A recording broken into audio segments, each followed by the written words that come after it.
welcome to the Chapters and Chai Book Club. I'm Amanda. And I'm Francesca, and we're two sisters who absolutely love reading, but our book styles can be quite different. So grab your favorite drink, settle in, and let's turn some pages together. So for today's drink, we are having some nice warm apple cider tea.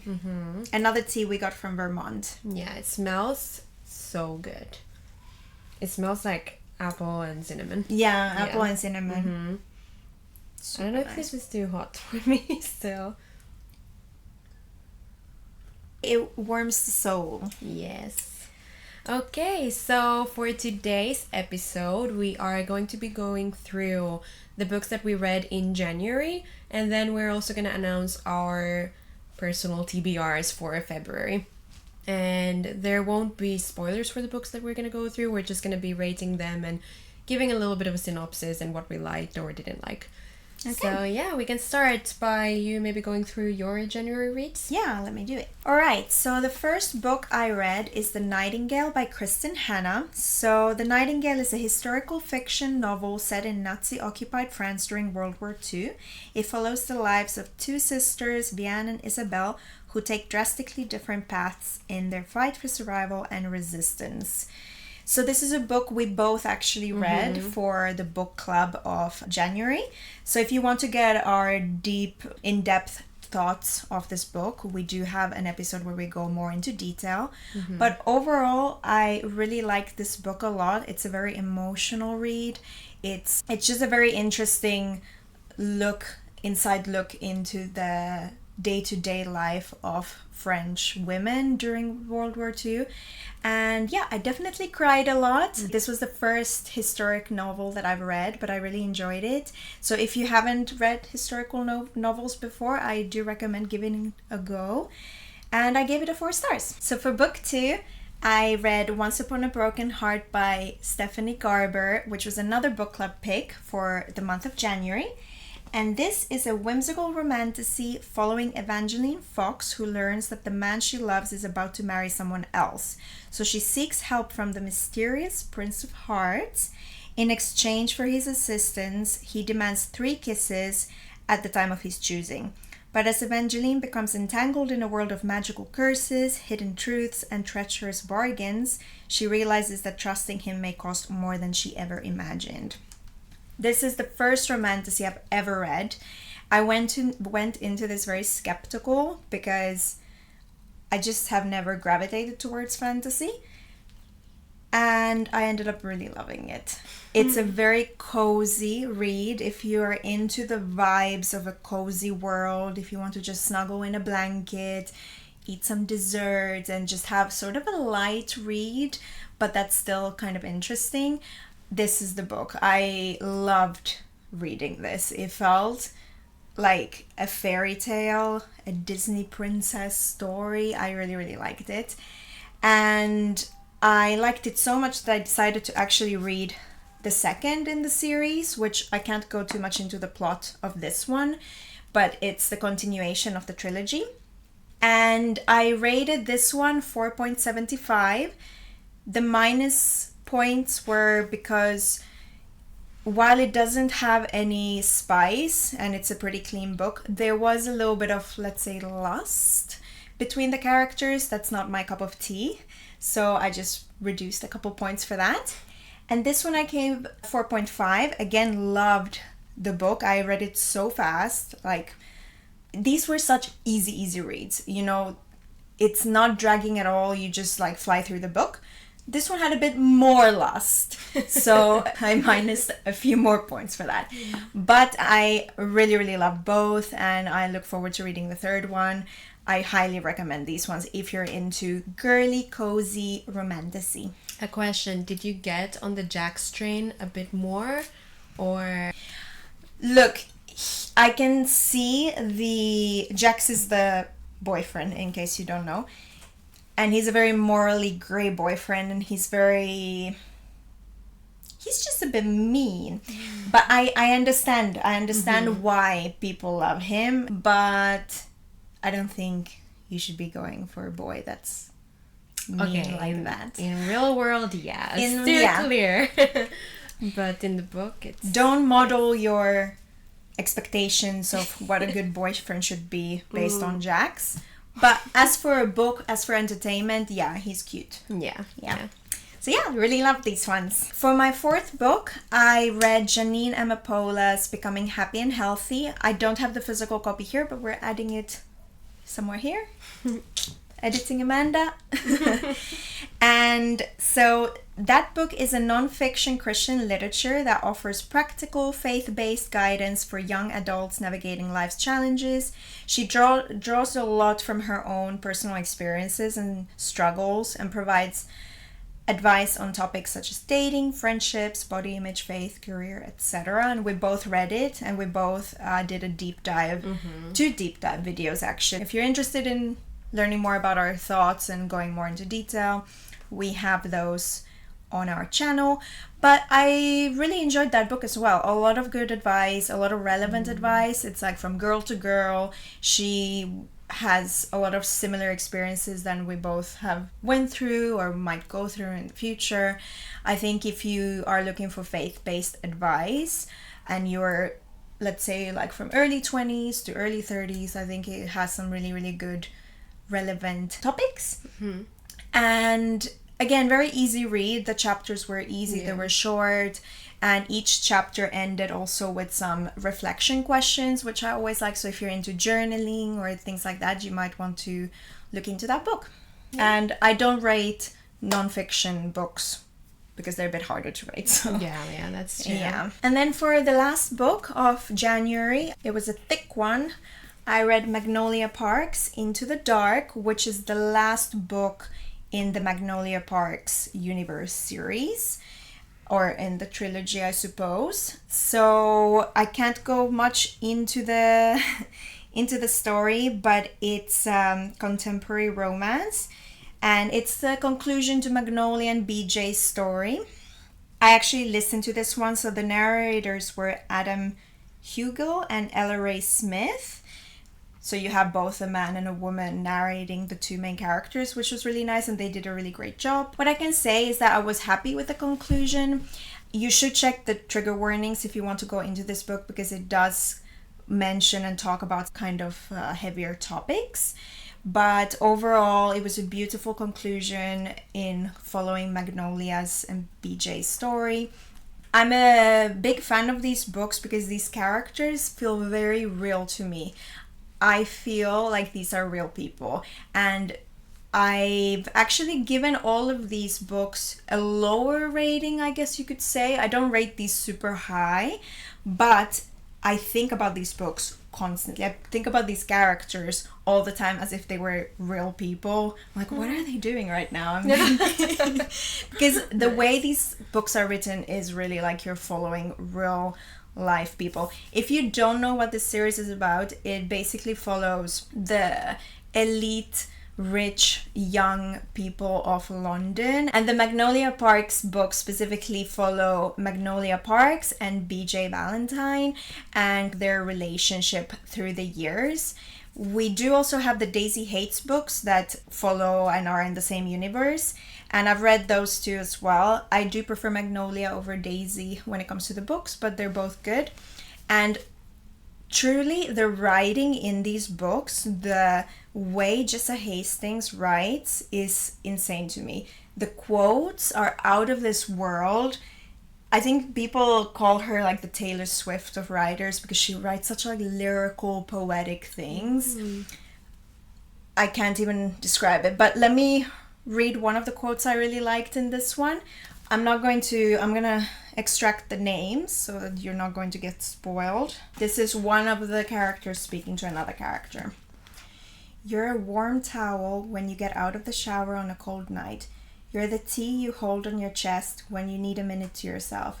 You're the feeling you get when you're inside and safe and dry and it's dark gray outside and it's steaming down. Loving you is the thing I grab first when the house is on fire. Like, the love in those words. I wish I had thought those words for my wedding vows. Yeah, true. And it's full. Like, all these books, they're full. Every page has quotes like that where you're like, wow. Like, how did they put those emotions into such beautiful words? So, that said, I give this 3.5. Adjective. The writing is a 10 out of 5 for me. And my attachment to these characters is a 10 out of 5. But the stories themselves, it feels a bit more slice of life often. It's a lot of day-to-day living, and sometimes that can get a little not so exciting to read about. I don't know. I have mixed feelings. Like, I do love... that's what it is. It feels like you're hanging out with friends, or it feels like you're watching an episode of reality TV where you just see like these characters go for coffee and kind of gossip or whatever. As a book, sometimes it can drag, but overall I would recommend this series. In a weird way, this is like a 5-star series, even though none of the books have received a 5-star. Okay, so those were the books that I read. Okay, so it's my turn. So as I had promised, I continued the Throne of Glass series. So I read the Heir of Fire, which I loved. So this is the 4th book, I think. Was it the 4th? Yeah, this is the 4th book of the series, and I can't go into the story too much because it would give spoilers for the first books. But this is more, first of all, it had more of the love story, like the main love story started in this book. Also, it had more of the fantasy aspect of the series, because before this book you don't get introduced to a lot of the magic systems, or you don't have many like other creatures other than humans, whereas here you get into that world a bit more, and I loved it, and it just felt like home because it reminded me of Avatar, and I really enjoyed that. I also really like our MMC over here. So this book was a good book. I really enjoyed it. I read it super fast and I could not put it down, so I gave it a 5 stars. Oh, yay! Yes, I really, really enjoyed it. After that, I read Queen of Shadows, which is the next book from Heir of Fire, and this one felt a bit more of like a filler book for the first half. The first half, not much happened, and I got annoyed with some of the characters that I actually loved in the previous books, and I really didn't understand some of their decisions and some of their reactions.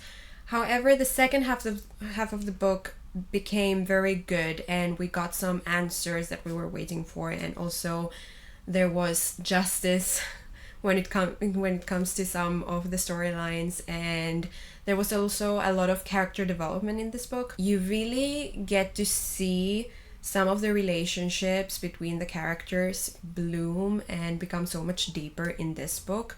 So I really enjoyed this as well. After the first half, the first half was a bit difficult. So that's why I gave this 4 stars. Still an amazing book. It needed to happen, but it wasn't as exciting as the previous books. Then I obviously read the book club picks, which one of them was The Nightingale by Kristin Hannah.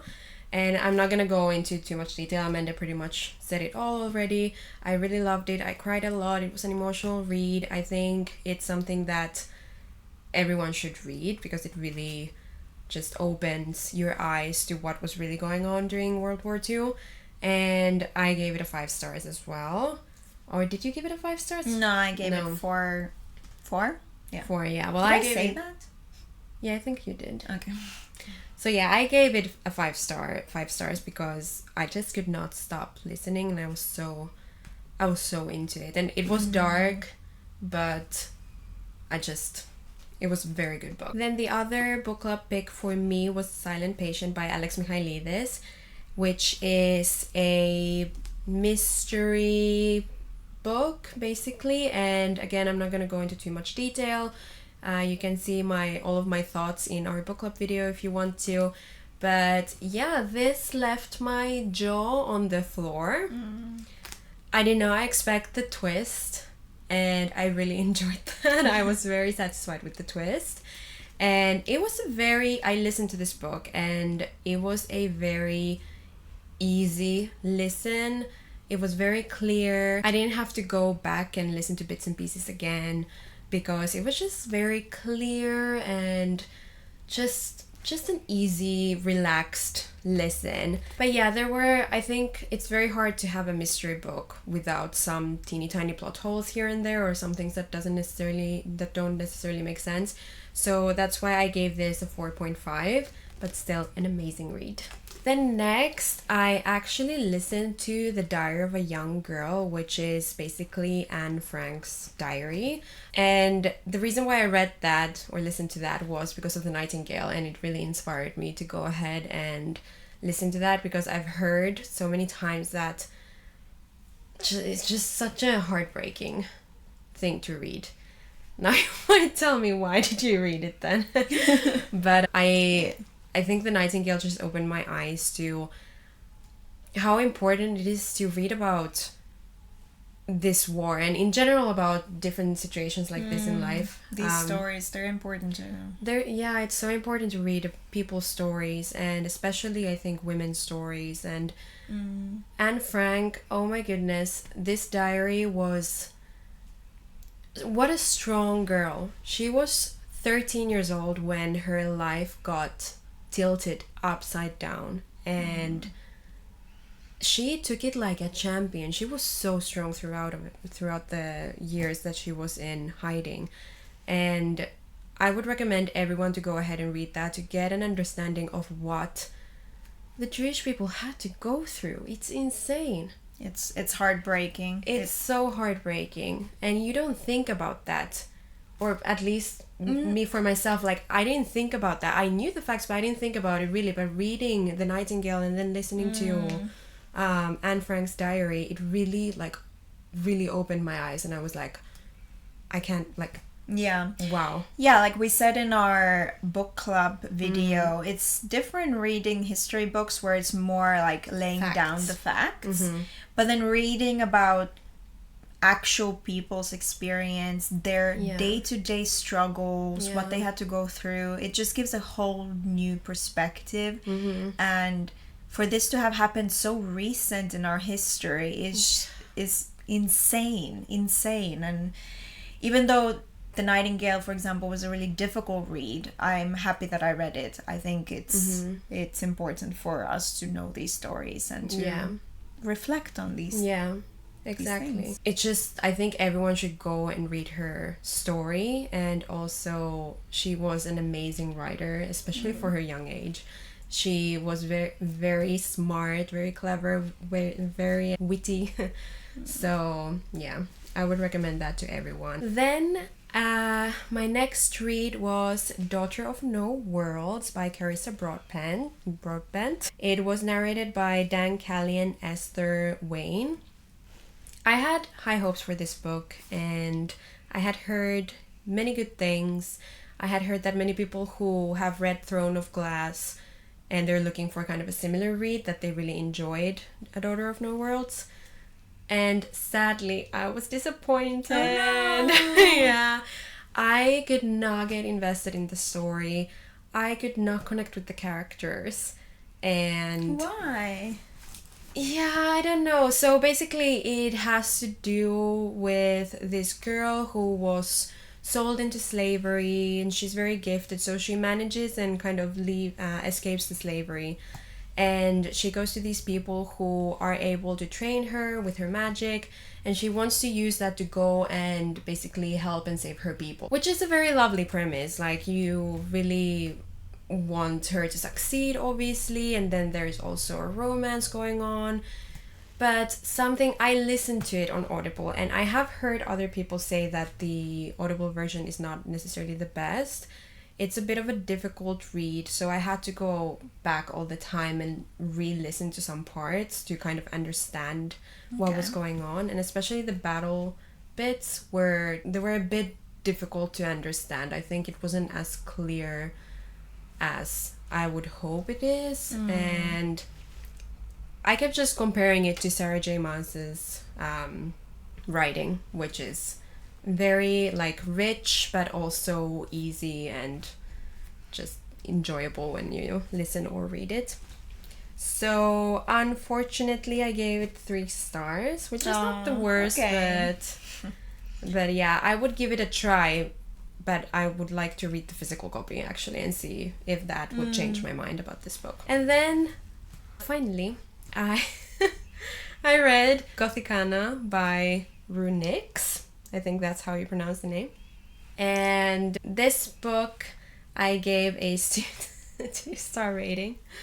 It has to do with a girl she's a bit weird, she sticks out a little bit, she's a loner, many people call her a witch, many people called her mom a witch, and she's invited to this special academy with people who are a little bit different and special, and she goes there, and I really loved the dark academia vibes that the book had, and that's where it ends. After that, she starts investigating some murders that happen in the school, and there's a romance, and the book is mainly spice. Like every chapter had a full-on spice scene, and which was way too much for me. It was uncomfortable for me. It became uncomfortable listening to this book because I would do my own thing, and every 5 minutes there was like a huge spice scene, and the scenes also happened in a way that were a bit like out of nowhere, and you were like, oh, that was random. So the actual plot with the mystery murders was very much secondary to the spice of the book. So it wasn't for me. Now if you're into that, sure. But yeah, that's why I gave it just the 2 stars. Okay. And that was it for my January read. Oh yeah, and I read also Jeanine Amapola's Becoming Happy and Healthy, which I absolutely love. So going into my TBR for February, obviously February is a month of love, and Valentine's Day is this month. So there's going to be our shirts. Yes, in case you didn't notice, we went the extra mile to bring the Valentine's Day vibes for you. Exactly. And so you'll see quite a few of my books that I've picked are in the romance category. So starting off, I already mentioned this, but I want to read A Curse for True Love by Stephanie Garber, which is the 3rd and final installment of the Once Upon a Broken Heart series. I'm really excited to see how this story will conclude. I have no idea about the premise of this, but I'm assuming it's just a direct continuation to the previous book. Looking forward to seeing how it all ends. So for the book club picks for this month, the first book we picked is Funny Story by Emily Henry. I'm so excited. It's been a little while since I read an Emily Henry book, but the ones I've read, I've really liked. So it's a contemporary romance, and the premise is that Daphne, whose life is upended when her fiancé Peter leaves her for his childhood bestie Petra, finds an unexpected ally in Miles, who's Petra's ex-boyfriend. So basically her ex starts dating his ex, and then the two of them become allies, and they form a plan to fake a relationship to elicit jealousy from the exes. So fake dating trope. I'm really looking forward to this because a lot of her books, they're not overly cheesy. They have some other themes usually, so it's not just romance, but I just mostly love her wit and her humor and the banter between the characters. So yeah, really excited to read this. The other book club pick that we picked, which we don't have the physical copy of, is Better Than the Movies by Lynn Painter. And it's a YA rom-com, and it follows Liz, who has always dreamed of a love story straight out of her favorite romantic comedies. When her childhood crush Michael moves back to town, she sees it as the perfect chance to create her own happily ever after.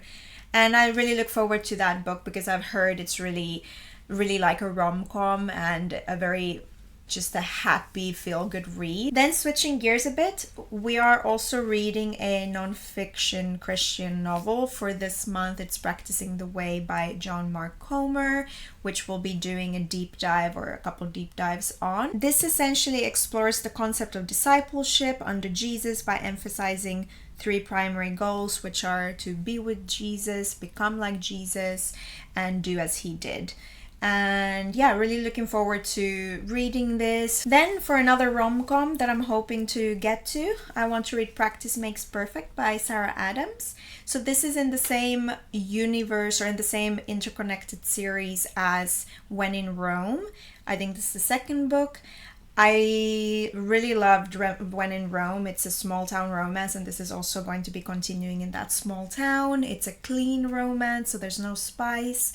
And this one follows Annie, who I believe was the sister of the main character, the main character of the previous novel. And she's a florist. She's very timid, very shy. And then it follows Will, who's a tattooed, strong bodyguard, and kind of follows their unlikely romance. And yeah, I've heard this is really cute. It's kind of on the shorter side. I think it's going to be an easy read, just a very cozy small town romance. Can't really go wrong with those. And lastly, to kind of maybe read in between all the romance, I picked a psychological thriller, which is The Chamber by Will Dean. I read The Last Passenger by Will Dean last year and really enjoyed it. It's kind of a popcorn thriller. Each chapter is super short, like 2-3 pages max, that they all end on a cliffhanger.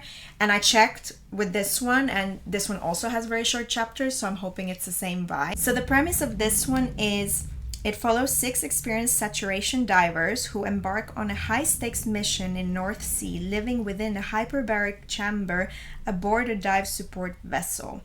The divers must remain inside the pressurized chamber for nearly a month, as a rapid decompression would be fatal. But the tensions rise when one diver is found dead in his bunk under mysterious circumstances. So it's a locked room mystery, meaning that they are going to be stuck in this one place, and then, something suspect is happening. So I'm assuming this is going to be a very easy read and a nice kind of palate cleanser, let's say, between all the romance reads I'm going to be reading. And that's it, I believe. Okay, nice. Yeah. Okay, so for me, it's going to be the continuation of Throne of Glass. Sorry if this is getting boring, but we have the Empire of Storms and the Tower of Dawn. I've already started reading these because you're supposed to do a tandem read, or it's recommended, because these two books actually take place at the same time. So many people have said that that they read first the Empire of Storms, and then they had to go all the way back in time when they started the Tower of Dawn. So I've already started the tandem read, so far loving it. I'm so excited to see what's going to happen, because apparently these are supposed to be very good. Especially Tower of Dawn, I've heard that it's supposed to be very, very good. So I have those 2 books, and then I have the final book. And then that's it. That's it. And that's the end. Everybody says that I wish I could go back and read it all over again for the first time. Yeah. So I'm really trying to drag it a bit and enjoy it and just like simmer in it.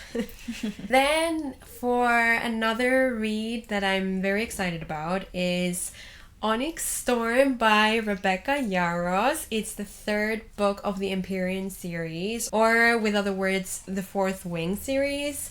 And this is a very, very beloved series, and I think I saw a post today that Onyx Storm is like one of the most bought books. Oh wow. Or something like that. No, Yeah. don't quote me on that. I believe that. So I'm very excited to read it, and I enjoyed the first 2 books. I really did. Now, again, I compare everything to Sarah J. Maas's book. It's ridiculous. I have yet to relate and to connect with the characters of this series as well as I do with other series that I've read. I still enjoyed. I love the love story, and I still need to know what's going to happen. Like, I absolutely need to know, because the last book, Iron Flame, was left at a cliffhanger that was painful.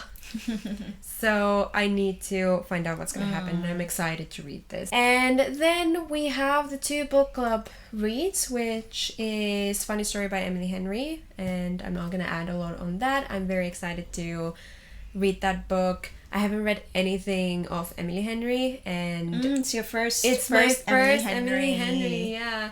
So if I like that one, I'm sure I'm just gonna go down a rabbit hole and read all of her books.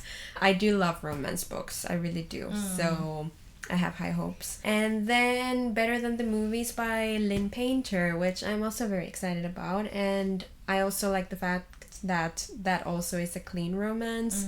So yeah, it's gonna be a month of love. Yeah, And definitely. romance. Yeah, I'm excited. Yeah. Okay. And also Practicing the Way Oh yeah, true. by John Mark Comer. And now I'm finished. No, okay. Perfect. Yes. So that's it for our January reads and our February TBR. We're gonna post another video in a month where we're gonna discuss the books that we read in February, if it ended up being the books that we actually had in our Let's TBR or see. not. Because I think I had some other books for January that I didn't even have time to think about. Same. Yeah, I had the Spark of the Everflame, and Oh, true. I couldn't. I just couldn't. But I think 7 books. Yeah, I think I read 7 or 8 books. I think that's It's more than decent. enough. Yeah. So thank you for watching. If you enjoyed this, then you can hit the like button or subscribe or comment down below your thoughts on these books, if you read any of them or if they are on your TBR. And we hope you enjoyed this video. All right. Okay, bye. Bye.